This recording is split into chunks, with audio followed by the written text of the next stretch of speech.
Hello friends, ನಮಸ್ಕಾರ ಎಲ್ಲರಿಗೂ. Welcome back to my channel. So ಹೇಗಿದ್ರಿ ಎಲ್ಲರೂ? ಇವತ್ತು ಟಿಪ್ಸ್ ಅನ್ನೋಕ್ಕಿಂತ ಒಂದು ಸಿಂಪಲ್ ಆ್ಯಂಡ್ ಸೂಪರಾಗಿರೋ ರೆಸಿಪಿನ ತೊಗೊಂಡು ಬಂದೀನಿ.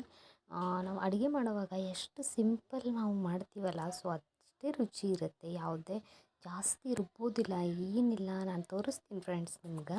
ಇಲ್ಲಿ ನಾನು ಬೆಂಡೆಕಾಯಿ ಪಲ್ಯ ಯಾವ ಥರ ಮಾಡೋದು, ಅರ್ಜೆಂಟಿಗೆ ಯಾವ ಥರ ಮಾಡೋದು ಅಂತ ಹೇಳಿ ನಾನು ತೋರ್ಸಾತೀನಿ ನಿಮ್ಗೆ. ಸೊ ಬೆಂಡೆಕಾಯಿನ ಚೆನ್ನಾಗಿ ವಾಶ್ ಮಾಡಿಕೊಂಡು ಅದನ್ನು ಒರೆಸ್ಕೊಂಡು ಅದನ್ನು ಈ ಥರ ಕಟ್ ಮಾಡಿಕೊಂಡು ಸೊ ಈ ಥರ ನಾವು ಎಣ್ಣೆ ಹಾಕಿ ಬೇಯಿಸಬೇಕು. ಓಕೆನಾ? ಸೊ ಇದು ಬಾಣಲೆ ಏನು ನಿಮಗೆ ಕಾಣ್ತಾ ಇದ್ದಲ್ಲ,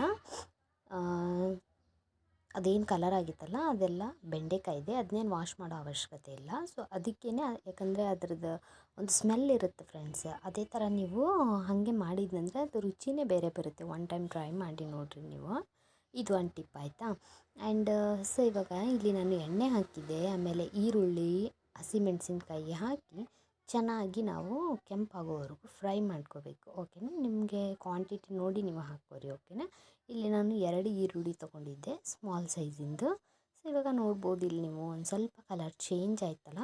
ಸೊ ಈ ಟೈಮಲ್ಲಿ ನಾವು ಒಂದು ಅರ್ಧ ಟೊಮ್ಯಾಟೊ, ನಿಮಗೆ ಹುಳಿ ಜಾಸ್ತಿ ಬೇಕಪ್ಪ ಅಂತ ಹೇಳಿದರೆ ನೀವು ಜಾಸ್ತಿ ಟೊಮೆಟೊ ಹಾಕ್ಕೋಬೋದು. ಇಲ್ಲಿ ನಮಗೆ ಹುಳಿ ಎಲ್ಲ ಜಾಸ್ತಿ ಬೇಡ ಅಂತ ಹೇಳಿ, ಯಾಕಂದರೆ ನಾವು ಜವಾರಿ ಟೊಮೆಟೊ ನಾವು ಬಳಸೋದ್ರಿಂದ ಸೊ ತುಂಬಾ ಹುಳಿ ಇರುತ್ತೆ ಫ್ರೆಂಡ್ಸ. ಹಿಂಗಾಗಿ ನಾನು ಅರ್ಧ ಟೊಮೆಟೊ ತೊಗೊಂಡೆ. ಸೊ ಇವಾಗ ಅದಕ್ಕೆ ರುಚಿಗೆ ತಕ್ಕಷ್ಟು ಉಪ್ಪು ಹಾಕ್ಕೊಳ್ಳೋಣ.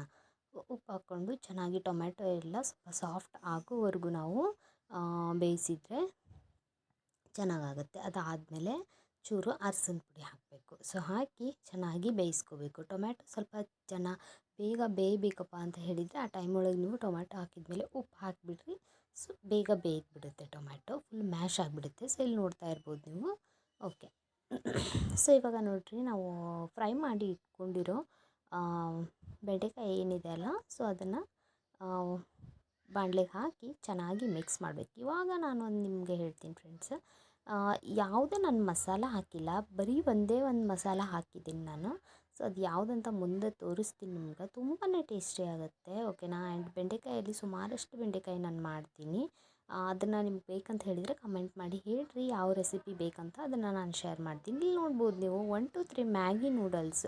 ಸೊ ಇದು ಒಂದು ಮಸಾಲ ಹಾಕಿದ್ನಂದರೆ ನಾವು ಯಾವುದೇ ಒಂದು ರುಬ್ಬಿ ಹಾಕುವಂಥ ಮಸಾಲನೇ ಬೇಡ ಫ್ರೆಂಡ್ಸ್.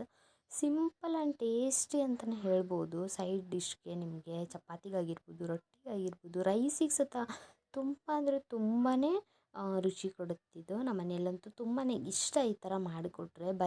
ನನ್ನ ಮಗಳಂತೂ ಬರೇ ಬಾಯಿಂದ ತಿಂದೇ ಖಾಲಿ ಮಾಡ್ತಾಳೆ ಫ್ರೆಂಡ್ಸ್. ಒಂಥರ ಸ್ಟಾರ್ಟರ್ ಥರನೂ ಆಗಿಬಿಡುತ್ತಿದ್ದು. ಸೊ ನೀವು ಒನ್ ಟೈಮ್ ಟ್ರೈ ಮಾಡಿ ನೋಡಿರಿ. ಇವಾಗ ನಾನಿಲ್ಲಿ ರೈಸ್ ಜೊತೆ ತಿಂತಾಯಿದ್ದೀನಿ.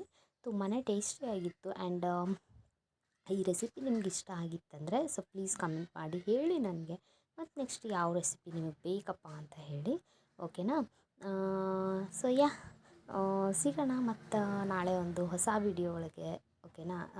ಕಾರಣಾಂತರದಿಂದ ನನಗೆ ಟಿಪ್ಸ್ ಮಾಡೋಕ್ಕಾಗಿಲ್ಲ ಫ್ರೆಂಡ್ಸ್. ಸೊ ರೆಸಿಪಿ ಶೇರ್ ಮಾಡೀನಿ. ಓಕೆ, ಟೇಕ್ ಬಾಯ್ ಬಾಯ್.